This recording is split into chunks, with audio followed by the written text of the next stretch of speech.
اعوذ باللہ من الشیطان اللعین الرجیم بسم اللہ الرحمن الرحیم الحمد للہ رب العالمین الصلاة والسلام علی اشرف الانبیاء والمرسلین وعلی آلہ الطیبین الطاہرین المعصومین الذین اذہب اللہ عنہم الرجس وطہرہم تطہیرا اللہم صل علی محمد وآل محمد وعجل فرج قائم آل محمد وحق من سرک للہ تعالی ان تحمد اللہ عز وجل اولا ثم تشکرہ۔ عزیزان محترم، رسالۃ الحقوق حضرت امام زین العابدین علیہ السلام کی ایک نہایت گراں قدر حدیث ہے، جس میں امام زین العابدین علیہ السلام 51 حقوق کو بیان کر رہے ہیں جو انسان پر عائد ہوتے ہیں، انسان کے ذمے ہیں کہ انسان ان حقوق کو ادا کرے۔ اگر انسان ان حقوق کو ادا نہیں کرتا تو انسان کسی کا حق پامال کرنے کے جرم میں سزا کا مستحق ہے۔ بعض حقوق واجب ہیں، بعض حقوق مستحب ہیں، لیکن انسان کی زندگی میں، انسان کے ارتقاء میں، انسان کے بلند مرتبے پر فائز ہونے میں ان حقوق کا بنیادی کردار ہے۔ لہٰذا انسان کو یہ چاہیے، بالخصوص اس انسان کو جو سیر و سلوک کرنا چاہتا ہے، جو خداوند متعال تک پہنچنا چاہتا ہے، اس کی یہ ذمہ داری ہے کہ وہ ان حقوق کا خیال رکھے اپنی انفرادی زندگی میں، اپنی معاشرتی زندگی میں۔ آج آپ کی خدمت میں 48واں حق بیان کر رہے ہیں امام زین العابدین علیہ السلام سے۔ حضرت امام زین العابدین فرماتے ہیں وَحَقُّ مَنْ سَرَّكَ لِلَّهِ تعالی، وہ شخص جو آپ کو اللہ کی خاطر خوشحال کرتا ہے، اللہ کی خوشنودی حاصل کرنے کے لیے ایک شخص آپ کو خوشحال کرتا ہے، اس شخص کا آپ کی گردن پر یہ حق ہے کیا کہ ان تحمد اللہ عز وجل اولا، کہ سب سے پہلے آپ اللہ تبارک و تعالیٰ کا شکریہ ادا کریں کہ اللہ نے اس فرد کو آپ کی خوشحالی کا سبب قرار دیا ہے، اسے وسیلہ قرار دیا ہے تاکہ اس کے ذریعے سے آپ خوشحال ہو جائیں۔ اور اس کے بعد آپ کی کیا ذمہ داری ہے؟ ثم تشکرہ، اس کے بعد آپ اس شخص کا جو سبب واقع ہوا ہے اور آپ کو خوشحال کر رہا ہے، آپ کی یہ ذمہ داری ہے کہ آپ اس کا شکریہ ادا کریں۔ اور اگر آپ نے اس کا شکریہ ادا نہیں کیا تو گویا کہ آپ نے اللہ کا شکریہ بھی ادا نہیں کیا۔ امام علی ابن موسیٰ رضا علیہ آلاف و تحیت و ثنا فرماتے ہیں کہ من لم یشکر المنعم من المخلوقین لم یشکر اللہ عز وجل، جو شخص مخلوقات میں منعم کا شکریہ ادا نہیں کرتا، اس نے اس نعمت پر اللہ کا بھی شکریہ ادا نہیں کیا ہے۔ لہٰذا وَحَقُّ مَنْ سَرَّكَ لِلَّهِ تعالی، جو شخص آپ کو اللہ تعالیٰ کے لیے خوشحال کرتا ہے، ان تحمد اللہ عز وجل اولا، آپ کی یہ ذمہ داری ہے کہ آپ پہلے اللہ کا شکریہ ادا کریں، اللہ کی حمد کریں، ستائش کریں کہ اس شخص نے آپ کو خوشحال کیا ہے اور اللہ نے اس کو وسیلہ قرار دیا ہے۔ لیکن جب تک آپ اس شخص کا شکریہ ادا نہیں کریں گے، آپ نے گویا کہ اللہ کی حمد بھی نہیں کی ہے اور اللہ کا شکریہ بھی ادا نہیں کیا ہے۔ عزیزان محترم، اس حقوق کو بیان کرنے سے یہ بات واضح ہو جاتی ہے کہ انسان کی روزمرہ زندگی میں بہت سے ایسے فراز و نشیب موجود ہیں، بہت سے ایسے پیچ و خم موجود ہیں، بہت سی ایسی باریکیاں اور تنگ راستے موجود ہیں، بہت سی ایسی مشکلات اور پیچیدگیاں موجود ہیں کہ جن کے باعث انسان کی روح زنگ آلود ہو جاتی ہے۔ یقینی بات ہے، انسان کی روح پر جب زنگ آتا ہے تو یہ زنگ مادی نہیں ہے، جیسے لوہے کے اوپر ایک مادی زنگ آ جاتا ہے اور لوہا اپنی اس تر و تازگی کو کھو بیٹھتا ہے، تو انسان کی روح کے اوپر بھی زنگ آتا ہے، لیکن وہ زنگ اس طرح سے مادی نہیں ہے کہ انسان کو دکھائی دے، لیکن اس سے انسان کی روح قدر ہو جاتی ہے، انسان کی روح آلودہ ہو جاتی ہے، انسان کی روح جو ہے وہ خستہ ہو جاتی ہے اس روزمرہ زندگی کے معاملات کو انجام دیتے ہوئے۔ لہٰذا انسان کی یہ ذمہ داری ہے کہ وہ اپنی روح سے اس زنگ کو برطرف کرے، اور اس زنگ کو برطرف کرنے کے لیے خوبصورت کلام، لطیف کلام، ایک ایسا کلام جس سے انسان کی روح کے اوپر باقاعدہ اسے صیقل دیا جائے. جیسے آپ دیکھتے ہیں کہ دیواروں پر رنگ کرنے کے لیے، ان کو خوبصورت کرنے کے لیے، یا دروازوں پر رنگ کرنے کے لیے ریکمار سے اس کے اوپر جو ہے نا اس کو صیقل دیا جاتا ہے، اس کو باقاعدہ رگڑا جاتا ہے تاکہ وہ پلین ہو جائے، تاکہ اس کے اوپر اگر کسی قسم کا بھی کوئی دھبا یا کسی قسم کی بھی کوئی ایسی چیز موجود ہے کہ جو اس کی سطح کو ناہموار کیے ہوئے ہے، تو اس ریکمار کے مارنے سے اسے ہموار کیا جاتا ہے. اسی طرح سے انسان کی روح کے اوپر بھی جب اس طرح سے زنگ آ جاتا ہے تو انسان کی یہ ذمہ داری ہے کہ خوبصورت گفتگو سے، لطیف کلام سے اپنی روح کو اسی طرح سے جو ہے وہ صاف کرے، پلین کرے، اس کو ہموار کرے. اور یہ یقینی بات ہے کہ مادی نہیں ہے. میں پہلے بھی آپ کی خدمت میں بیان کر چکا اور بارہا تکرار کر رہے ہیں کہ انسان کی روح، انسان کا نفس ناطقہ مادی نہیں ہے. لہٰذا اس کو ہموار کرنے کے لیے، اس کو ملائم کرنے کے لیے، اس کو لطیف کرنے کے لیے، اسے شاداب کرنے کے لیے، اسے تر و تازہ کرنے کے لیے انسان کو ایسے لطیف کلام کی ضرورت ہے، ایسے خوبصورت کلام کی ضرورت ہے کہ جو انسان کی روح میں شادابی لے کر آئے. لہٰذا اگر انسانی فطرت کو دیکھا جائے تو انسانی فطرت کا یہ تقاضا ہے کہ وہ خوبصورت کلام سے اپنی روح کو شاداب کرے. عقل کو دیکھا جائے تو انسانی عقل اس بات کا تقاضا کرتی ہے کہ انسان اپنی روح کو شاداب کرنے کے لیے خوبصورت کلام کا سہارا لے. یا اگر فلسفے و برہان و منطق کی بات کی جائے تو منطق بھی تقاضا کرتی ہے کہ انسان اپنی روح کو شاداب کرے. لہٰذا روزمرہ زندگی کے پیچیدہ مسائل میں انسان کی زندگی میں جو ایک خشکی سی آ جاتی ہے، انسان کی زندگی میں جو تر و تازگی ہے جب وہ ختم ہو جاتی ہے، تو ایسے میں انسان کو مزاح کی ضرورت ہے. انسان کو ایسے لطیف کلام کی ضرورت ہے جو مزاح کی صورت میں ہو، انسان کے ہونٹوں پر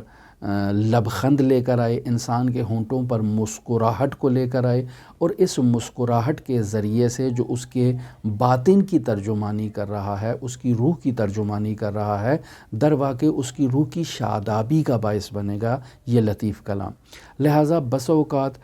انسان کے لیے مزاح کرنا مستحب ہے، اور بس اوقات مزاح کرنا انسان کی روح کے لیے واجب ہو جاتا ہے کہ انسان اپنی روح کو اللہ کی عبادت کے لیے آمادہ کرنا چاہتا ہے. لہٰذا انسان کو یہ چاہیے کہ وہ مزاح بھی کرے. انسان عابد کو، انسان عارف کو، انسان متقی کو، انسان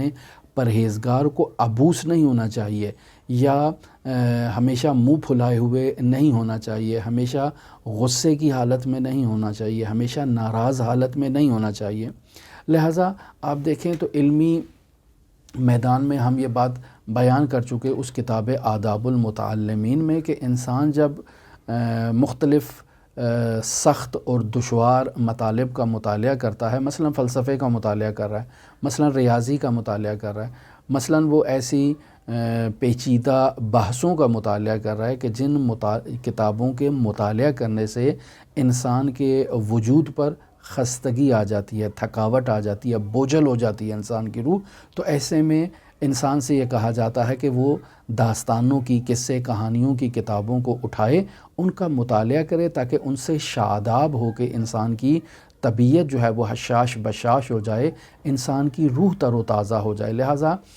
بس اوقات ہمارے معاشرے میں بعض ایسے علماء یا ایسے علماء کے پیروکار جو داستانوں کی اور قصوں کی مخالفت کرتے ہیں، در واقع وہ اپنی جہالت کا اظہار کر رہے ہیں کہ یہ قصے، یہ داستانیں، یہ کہانیاں انسان کی زندگی کا لازمہ ہے، اور انسان کی روح کو جلا بخشنے کے لیے، انسان کی روح کو شاداب کرنے کے لیے ان کا بیان ہونا، ان کا ممبروں سے بیان ہونا، ان کا درسوں میں بیان ہونا یہ نہایت ہی ضروری ہے. لہٰذا ہم اپنے فقہا کی روش کو دیکھیں، ہم اپنے علماء کی روش کو دیکھیں، ہم اپنے بزرگان کی روش کو دیکھیں تو وہ اس سے مدد لیتے ہیں. حتیٰ کہ آپ قرآن مجید کی روش کو دیکھیں تو قرآن مجید احسن قصص سے مدد لیتا ہے تاکہ لوگوں کو شادابی عطا کرے، تاکہ لوگوں کو برہان عطا کرے، تاکہ لوگوں کی جو ارواح ہیں ان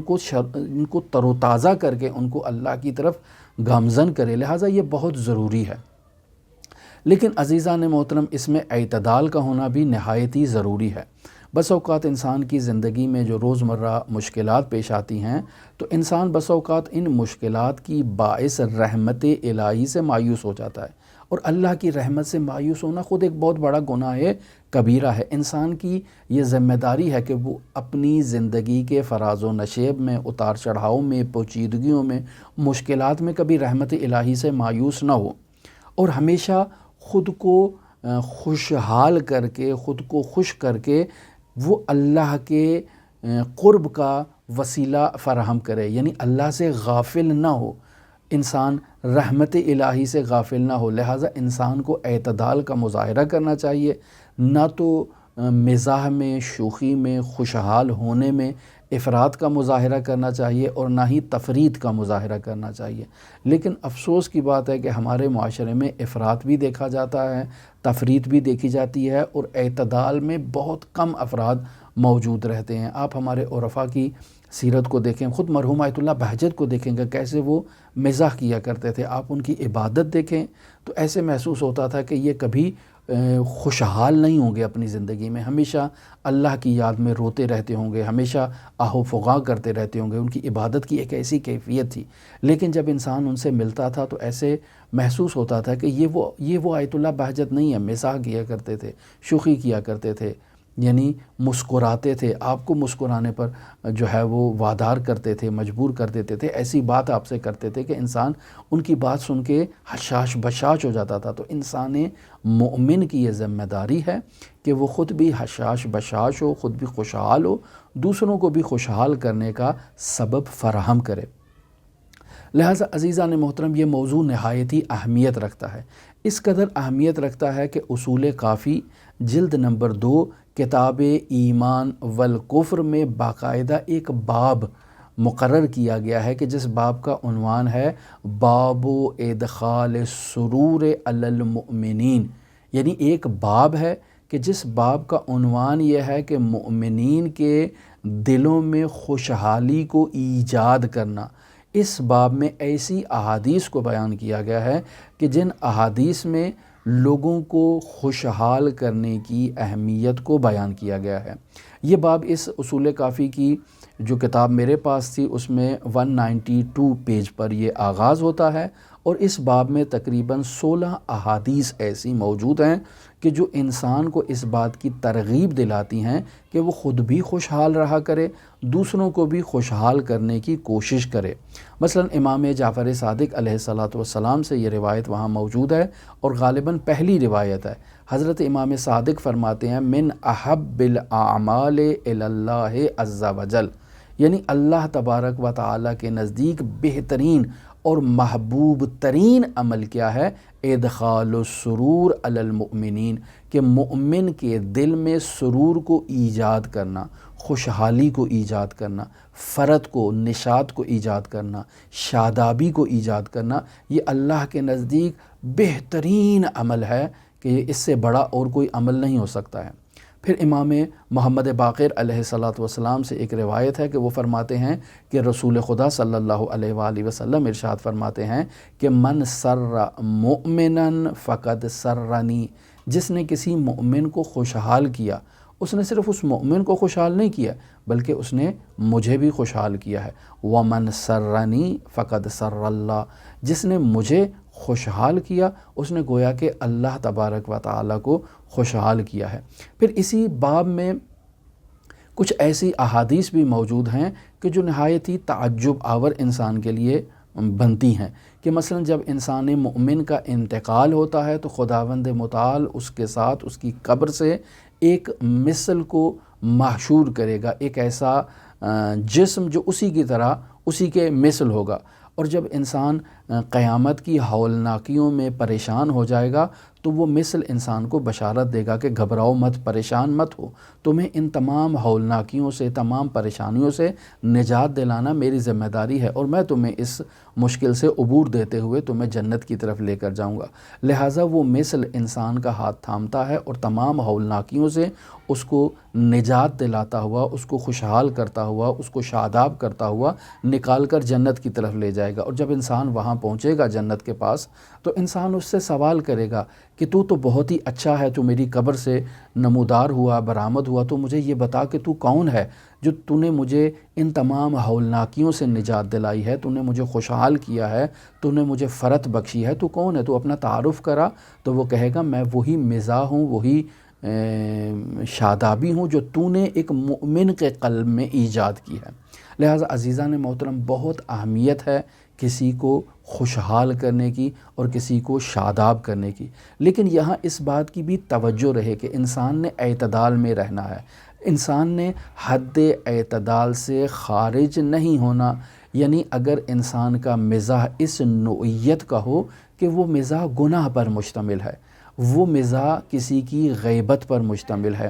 وہ مزاح خود کو مسخرہ کرنے یا کسی دوسرے کو مسخرہ کرنے پر مشتمل ہے، وہ مزاح خود کی آبرو ریزی کرنے پر مشتمل ہے یا کسی دوسرے کی آبرو ریزی کرنے پر مشتمل ہے، تو یہ مزاح فعل حرام ہے، اخلاق رذیلہ کا مصداق ہے اور بدترین صفت ہے جس سے انسان کو نجات حاصل کرنا ہے۔ اور عزیزان محترم، ہمارے معاشرے میں بطور معمول اگر دیکھا جائے تو جو مزاح اور شوخیاں اور مذاق کے نام پر باتیں کی جاتی ہیں وہ زیادہ تر گناہ پر مشتمل ہوتی ہیں، غیبت پر مشتمل ہوتی ہیں۔ بس اوقات انسان دوسروں کو ہنسانے کے لیے خود کو ذلیل کرتا ہے، خود کو خوار کرتا ہے، اپنے بارے میں ایسی باتیں کرتا ہے تاکہ لوگ ان باتوں کو سن کے ہنسیں، ایسی حرکتیں اپنے لیے ظاہر کرتا ہے کہ جن حرکتوں سے لوگوں کو خوشحالی محسوس ہو، یا بس اوقات انسان دوسروں کو جو ہے وہ ان کی آبرو ریزی کرتا ہے۔ مثلا جیسے ہمارے معاشرے میں جگت بازی جو ہے نا وہ رائج ایک عمل ہے،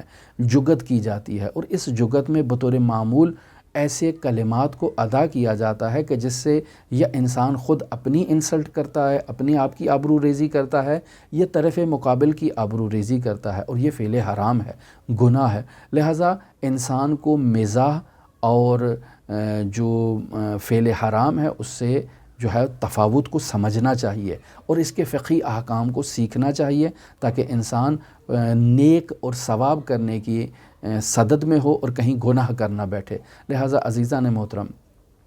امام زین العابدین علیہ السلام نے رسالۃ الحقوق میں جو 51واں حق بیان کیا ہے وہ حق ہے کسی کو خوشحال کرنے والے شخص کا، یعنی وہ حق کو من سرک للہ تعالی، وہ شخص جو آپ کو اللہ تعالیٰ کے لیے خوشحال کرتا ہے، اللہ کی خوشنودی حاصل کرنے کے لیے جو شخص آپ کو خوشحال کرتا ہے، تو آپ کا پہلا ذمہ یہ ہے کہ ان تحمد اللہ عز و جل، اولاً سب سے پہلے آپ نے اللہ تبارک و تعالیٰ کا شکریہ ادا کرنا ہے، حمد کرنی ہے، ثم تشکرہ، اس کے بعد آپ نے اس کا شکریہ ادا کرنا ہے کہ اس نے آپ کے قلب میں خوشحالی کو ایجاد کیا۔ اب کیسے آپ اس کا شکریہ ادا کرتے ہیں؟ ممکن ہے آپ اس کو کچھ رقم دے دیں، اس رقم کی حصول سے وہ شخص بھی آپ سے خوشحال ہو جائے اور آپ نے اس طرح سے گویا کہ اس کا شکریہ ادا کیا ہو، یا جس طرح سے بھی معاشرے میں رسومات رائج ہیں جن سے یہ بات ظاہر ہوتی ہو کہ آپ اس شخص کا شکریہ ادا کر رہے ہیں، تو اس طرح سے انسان کی یہ ذمہ داری ہے کہ اس کا حق ادا کرے اور اس کا شکریہ ادا کرے۔ ہماری دعا ہے کہ خداوند متعال ہمیں ان حقوق کی ادائیگی میں خداوند متعال ہمیں کامیابی عطا کرے اور ہمیں ان حقوق کو سمجھنے کی توفیق عطا فرمائے۔ یہ وہ باتیں ہیں کہ جو انسان معمولی اور حقیر باتیں سمجھتا ہے، لیکن ان باتوں کا انسان کی زندگی میں، انسان کی ارتقاء میں، انسان کی سعادت میں، انسان کے سیر و سلوک میں بہت اہم کردار ہے۔ ہماری دعا ہے کہ خداوند متعال حضرت صاحب العصر والزمان کو ہم سے راضی و خوشنود فرمائے، حضرت صاحب العصر والزمان کے ظہور میں تعجیل فرمائے۔ اب تمام مؤمنین کے لیے امام علی ابن موسیٰ الرضا علیہ الاف و تحیت و ثنا کی نورانی بارگاہ میں نائب الزیارہ بھی ہیں اور دعا گو بھی ہیں۔ اللہم صلی علی محمد و آل محمد وعجل فرج قائم آل محمد۔